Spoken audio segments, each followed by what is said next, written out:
ગુજરાત પ્રવાસી ન્યૂઝમાં આપનું હાર્દિક સ્વાગત છે। આજે ગાંધીનગર ખાતે પેરામિલિટરીના કલ્યાણાધિકારી દ્વારા રાજ્યના પેરામિલિટરીના નિવૃત્ત જવાન અને શહીદ પરિવારના કલ્યાણકારી લાભ અને સમસ્યાના નિવારણ માટે મીટિંગનું આયોજન કરવામાં આવ્યું, જેમાં રાજ્યના કલ્યાણાધિકારી સાઈ જી શ્રી પાઠક સાહેબની જગ્યાએ પીએસઓ ડીગ શ્રી રાજેશ સાહેબ દ્વારા મીટિંગ લેવામાં આવી, જેમાં રાજ્યના જિલ્લા અધિકારી શ્રીઓ હાજર રહ્યા તેમજ પટેલ દીપેશ ગુજરાત પ્રદેશ પ્રમુખ ગુજરાત પેરામિલિટરી સંગઠન, તુલસીભાઈ મહામંત્રી, વસંતભાઈ જોઈન્ટ સેક્રેટરી, ગોવિંદભાઈ પ્રભારી, મંજુલાબેન મહિલા પ્રમુખ ગાંધીનગર જિલ્લા અને મનીષાબેન મહામંત્રી મહિલા ગાંધીનગર જિલ્લા હાજર રહ્યા હતા।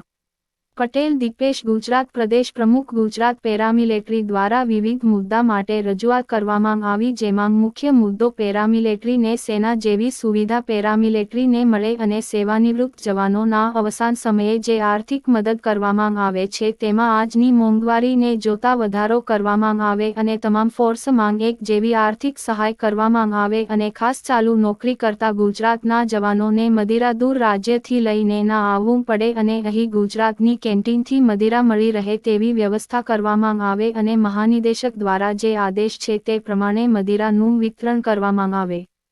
તંત્રી માંગજી સિયારામ શર્મા, ગુજરાત પ્રવાસી ન્યૂઝ, અમદાવાદ।